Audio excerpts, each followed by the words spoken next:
Hey, this is Chris. How you doing? Lee Acris Construction, part of Lee Acris Enterprises. You know, today I went and laid about 70 or 80 brick. Didn't have a full day to work, and besides, it's hard to lay brick for a whole day because it's very tiring. At least it was very kind of cool today, and so I only sweat through my first shirt. But anyway, I have some extra time because they're doing some repaving on Highway 96, and yeah, we're still sitting here after about 5 minutes, so it might be a while. But what I was thinking about this morning as I was laying brick, and I'm not very fast, it took me 2.5 hours to lay those brick, which is not very fast. You know, what is that, a brick every 2 minutes, every 3 minutes? But I found that as I was getting towards the end of what I was laying, I was going much faster, or it seemed I was going much faster, or maybe I was going the same speed, but it just seemed to be a lot easier.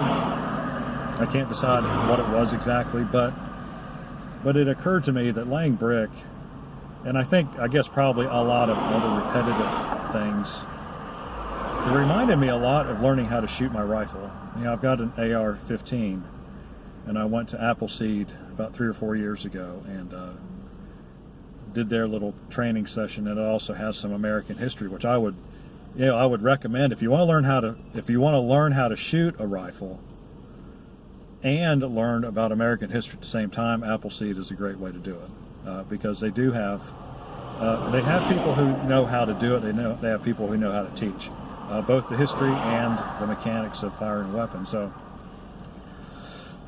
you know, one of the things about firing a rifle is you have to find what's called your natural point of aim. In other words, you know, you get down in a prone, or whatever position you happen to be using, standing, kneeling, sitting, prone, whatever. We did a lot of our shooting from the prone position. And what you do is you basically, you know, put your safety on, and then you aim at the target, and you try to get as relaxed as possible. You know, you're not trying to twist your body. You're trying to get your body relaxed, not rigid, and oriented in the general direction of your target. And then you sight your weapon on the target. And then you close your eyes and you take a couple of deep breaths like you normally do when you're shooting.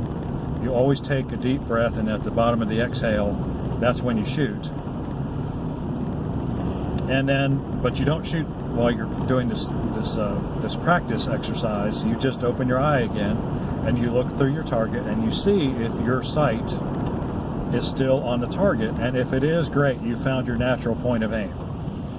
That's, you know, and what you do is you strive to you know, you go through this exercise over and over and over again until it becomes second nature. So anytime from that point on, if you open your eyes after sighting up the first time, then you should be aimed at the target.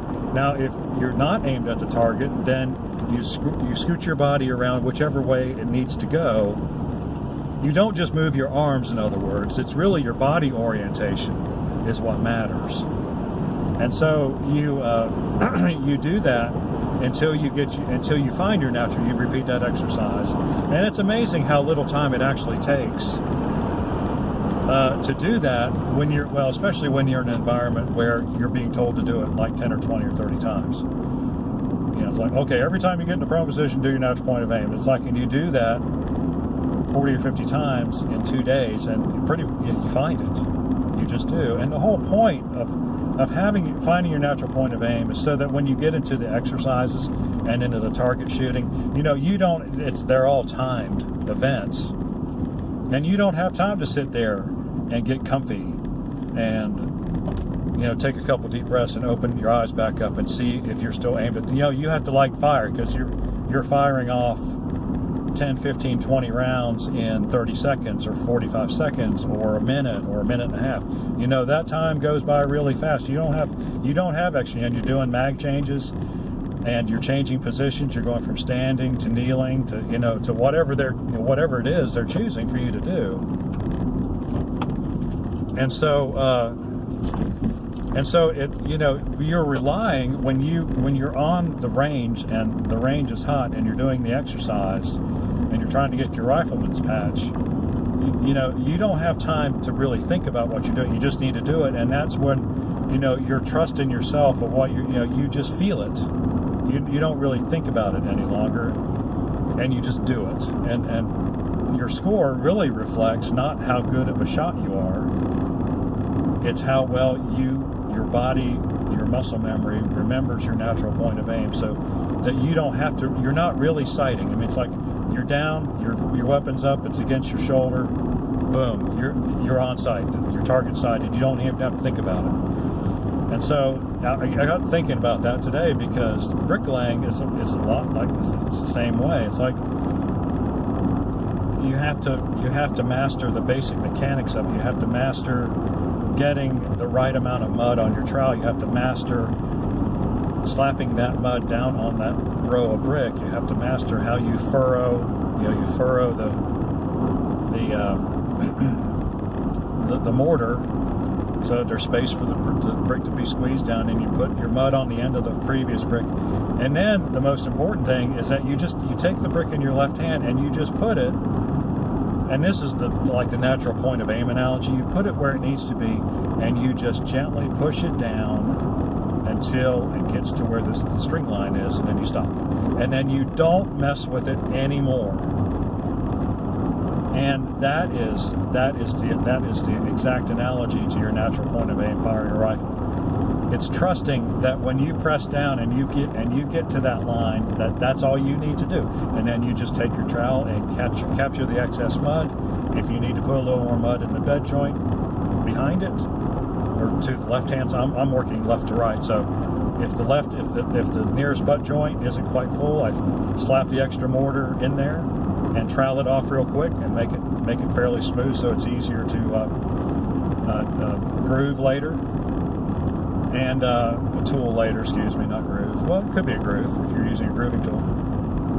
And then you just move on to the next brick, and you don't sit there and worry about, well, is that brick perfect? No, you just get it's a rhythm. You get into it, and you just keep on doing it. And I kind of hit for the last 20 brick today. I kind of hit that stride. It was cool. It was neat to just like, okay, boom, mud, groove, bed, brick, boom, strike, and you're done, and that's it. And then you kind of look at.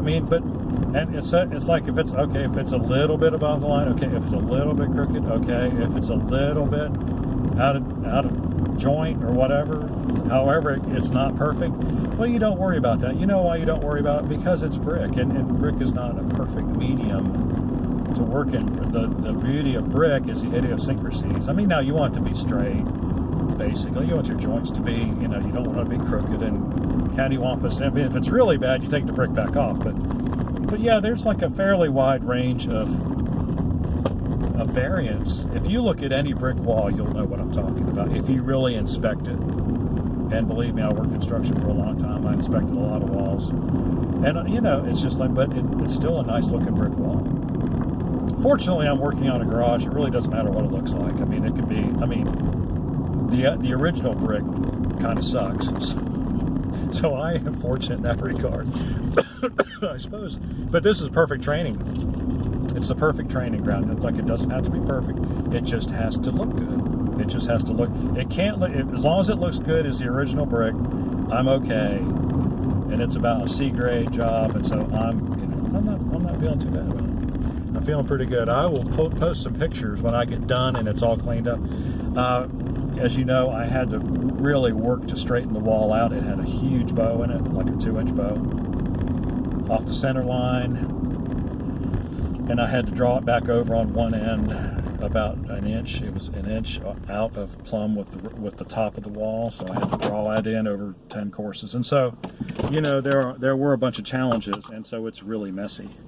It's really messy because I can't strike the mortar joint properly with the trowel because they're the bricks are off plane.